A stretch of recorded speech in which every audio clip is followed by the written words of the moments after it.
नमस्कार दोस्तों, स्वागत है आपका हैप्पी आईपीओ एनालिसिस में। अगर आप शेयर बाजार, आईपीओ, कंपनी रिजल्ट और निवेश से जुड़ी हर बड़ी अपडेट सबसे पहले पाना चाहते हैं तो वीडियो को लाइक करें, हमारे चैनल हैप्पी आईपीओ एनालिसिस को सब्सक्राइब करें। आज हम बात करेंगे मारुति सुजुकी इंडिया के Q1 फाइनेंशियल ईयर 2027 रिजल्ट की। कंपनी ने अपना पहली तिमाही के नतीजे जारी कर दिए हैं। अब सवाल यह है कि क्या कंपनी के नतीजे अच्छे रहे, क्या शेयर में आगे तेज़ी आ सकती है और निवेशकों को अब क्या करना चाहिए। आइए पूरी डिटेल में समझते हैं। सबसे पहले बात करते हैं रेवेन्यू की। इस तिमाही में मारुति सुजुकी ने लगभग 52,469 करोड़ का रेवेन्यू दर्ज किया। पिछले साल के समान तिमाही के मुकाबले कंपनी ने लगभग 36% की शानदार बढ़त दर्ज की है। यह दिखाता है कि कंपनी की बिक्री मजबूत बनी हुई है और ग्राहकों की मांग अभी भी अच्छी है। अगर पिछले तिमाही से तुलना करें तो रेवेन्यू लगभग फ्लैट रहा है, यानी कंपनी ने अपना बिजनेस स्तर बनाए रखा है, लेकिन बहुत बड़ा तिमाही उछाल देखने को नहीं मिला। मार्केट का अनुमान लगभग 52,600 करोड़ रेवेन्यू का था, यानी रेवेन्यू लगभग पूरी तरह मार्केट की उम्मीद के अनुसार रहा। अब खर्चों की बात करते हैं। दोस्तों, सिर्फ रेवेन्यू बढ़ना ही काफ़ी नहीं होता। अगर कंपनी के खर्च भी तेज़ी से बढ़ जाएं तो उसका असर सीधे प्रॉफिट पर पड़ता है। इस तिमाही में मारुति सुजुकी के खर्चों में बढ़ोतरी देखने को मिली।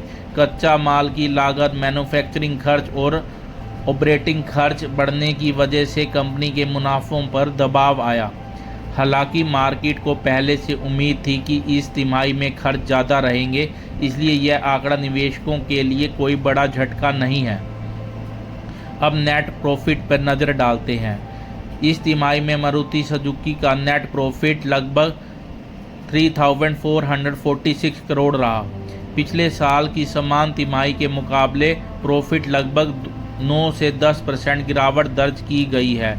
वहीं पिछली तिमाही की तुलना में भी लगभग 6% कमी देखने को मिली है, यानी कंपनी की बिक्री अच्छी रही, लेकिन बढ़े हुए खर्चों की वजह से मुनाफा कम हुआ। मार्केट का अनुमान लगभग 3,420 करोड़ प्रॉफिट का था। कंपनी का वास्तविक प्रॉफिट लगभग उसी के आसपास रहा, इसलिए इसे इन लाइन रिजल्ट माना जा रहा है। ईपीएस कैसा रहा? अर्निंग पर शेयर यानी ईपीएस इस तिमाही में लगभग 109 रहा, जो पिछले साल के मुकाबले कम है। प्रॉफिट घटने का असर ईपीएस पर भी साफ दिखाई दिया। क्या ये रिजल्ट अच्छे हैं? अगर पूरे रिजल्ट को देखें तो रेवेन्यू मजबूत रहा, लेकिन प्रॉफिट थोड़ा कमज़ोर रहा।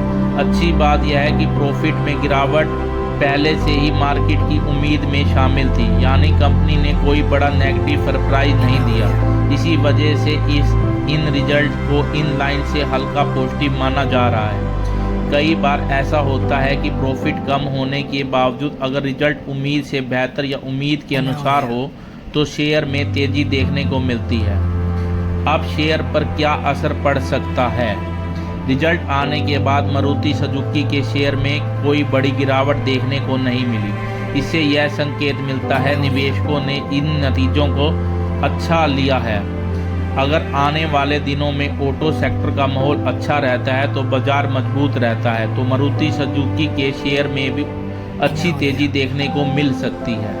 महत्वपूर्ण लेवल, अगर अभी भी चार्ट को देखें तो 14,100 से 14,150 का स्तर मजबूत सपोर्ट माना जा रहा है। वहीं 14,350 पहले रजिस्टेंस और 14,500 दूसरा महत्वपूर्ण रजिस्टेंस रहेगा। अगर शेयर अच्छे वॉल्यूम के साथ 14,500 के ऊपरी क्लोजिंग देता है तो आने वाले समय में 14,800 से लेके 15,000 तक मूव देखने को मिल सकता है।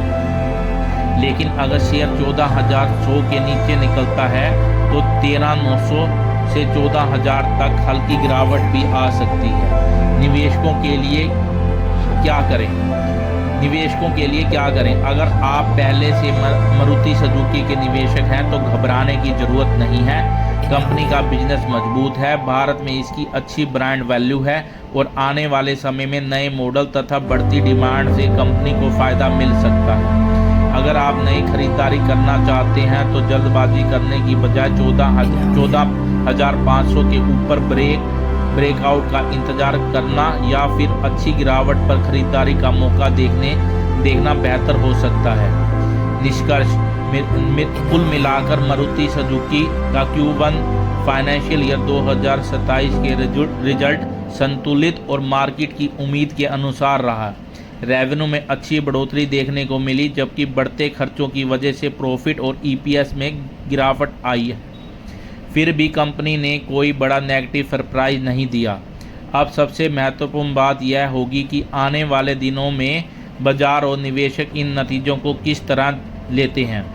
अगर बाजार का माहौल अच्छा रहता है तो मारुति सुजुकी के शेयर में आगे अच्छी तेज़ी देखने को मिल सकती है।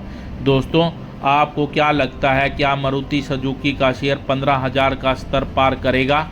आपकी राय नीचे कमेंट में ज़रूर बताइए। अगर वीडियो पसंद आया हो तो लाइक करें, शेयर करें और हैप्पी IPO एनालिसिस चैनल को सब्सक्राइब करना न भूलें। धन्यवाद, मिलते हैं अगली वीडियो में।